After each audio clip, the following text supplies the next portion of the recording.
Espace TV. Espace TV, le journal de 13 heures.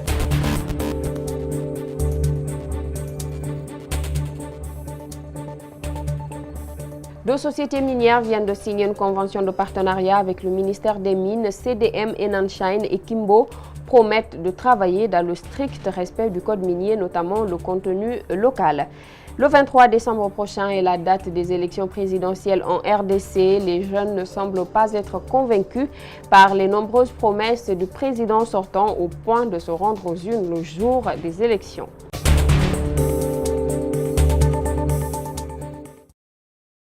Bonsoir à tous, bienvenue dans cette édition d'information. C'est une bouffée d'air pour les sociétés minières CDM, Enanshine et Kimbo. Ces deux entreprises minières viennent de signer une convention de partenariat avec le département de tutelle, des conventions dont le respect du contenu local est obligatoire selon les signataires. Reportage Djibril Ba, Mohamed Bangoura.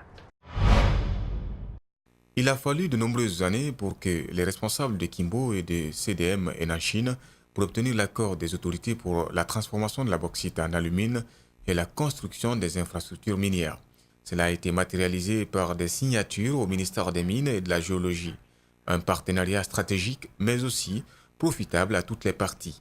Et pour ce qui concerne la convention de Kimbo, qui est réalisée, dont le projet sera réalisé dans la préfecture de Fria, et cela permet de créer encore plus d'activités à Fria, mais il a quelque chose de très particulier, c'est que ce projet-là a été initié par les Guinéens et répond donc à l'orientation et aux directives du président de la République d'avoir plus d'implication de Guinéens dans la promotion et dans le développement des projets miniers en Guinée. Pour les représentants de Kimbo et de CDM et Enanshine, c'est un acte symbolique que le gouvernement guinéen vient de leur accorder. Ils promettent d'œuvrer pour le bonheur des communautés abritant ces sites miniers. Il faut mettre en œuvre strictement et complètement le contenu local, puisque par l'application de contenu local, on peut permettre aux employés et la Guinée de bénéficier de cette coopération bilatérale. Et j'ai fait part aux sages de Fria et l'administration de Fria pour qu'ils viennent nous accompagner, pour ne pas qu'il y ait des problèmes à long terme. L'inquiétude pour les partenaires, c'est la population. La préfète rassure et exulte du fait que sa préfecture accueille ces projets. Cette joie est émanant de notre président de la République, le chef de l'État, le professeur Alpha Condé, qui ne cesse d'apporter son soutien.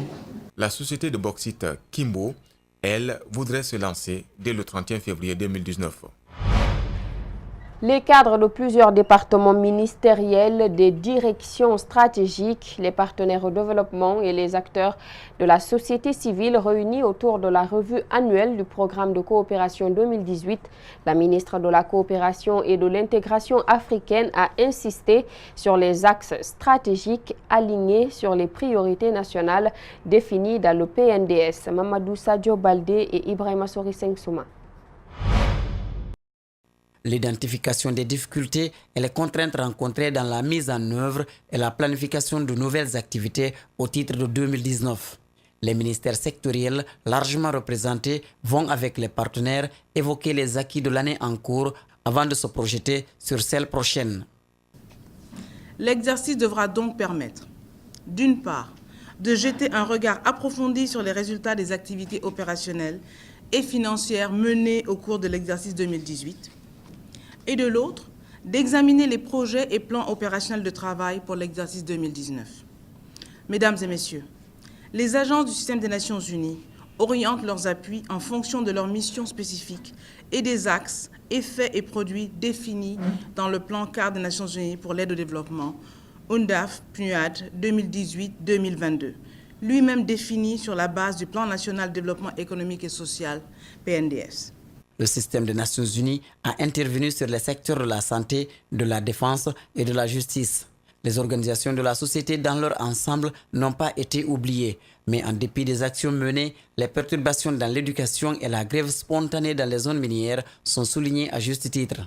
Cette revue annuelle 2018 intervient dans un contexte général marqué par une dynamique de croissance économique du pays et une situation sociale et politique caractérisée par certains remous sociaux, notamment dans les secteurs de l'éducation et dans certaines zones minières.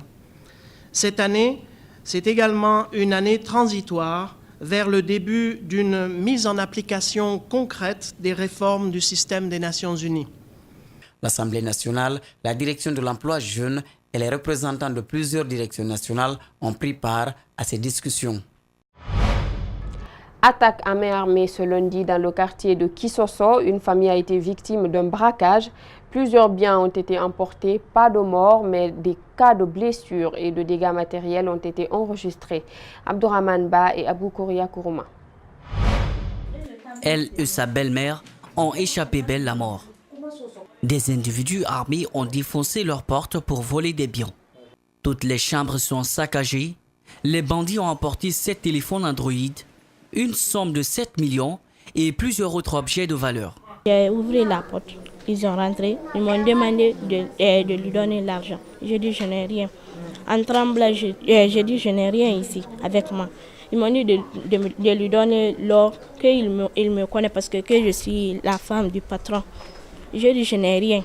Après ils m'ont enlevé mon téléphone et la tablette de mon fils. Ma épouse là, ils ont pris plus de 8 millions avec elle.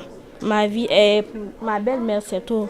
Cette vieille dame a subi la colère de ces individus au moment qu'ils forçaient la porte. Ils ont tiré la porte. Après, ils ont dit que si la vieille n'ouvre pas la porte, ils vont tuer la vieille. Ils ont arrêté leur fils. Ils ont pétiné la vieille. Après, ils ont rentré. Nous sommes partis en courant. Après, j'ai fermé ma chambre. À part cette blessure subie par la mère du chef de famille, plusieurs dégâts matériels sont à déplorer.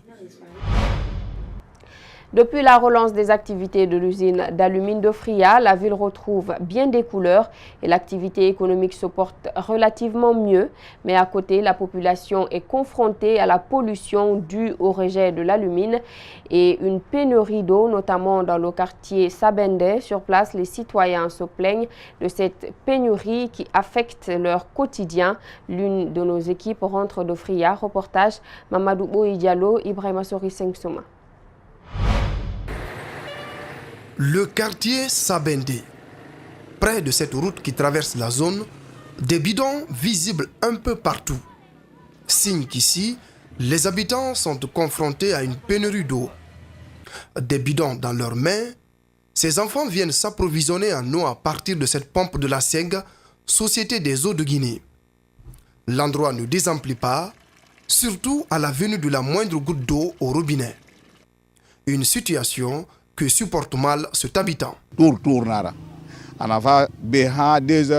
La desserte en eau se fait selon un programme de rotation entre plusieurs quartiers.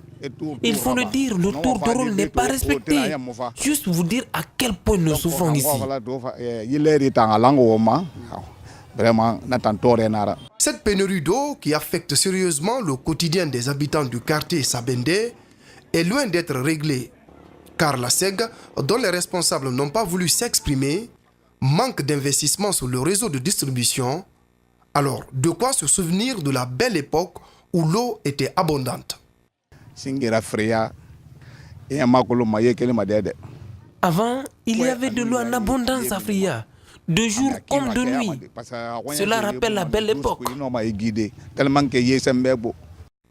Depuis quelques mois, la ville de Fria vit au rythme de la relance des activités de l'usine d'alumine, 6 ans après sa fermeture suite à une grève des travailleurs. Sur place, l'espoir renaît chez les habitants et les activités économiques, notamment le grand commerce ou encore les petits métiers, soufflent de nouveau. Mais la pollution due au rejet de l'alumine, le manque d'eau dans plusieurs quartiers demeurent des problèmes sans solution.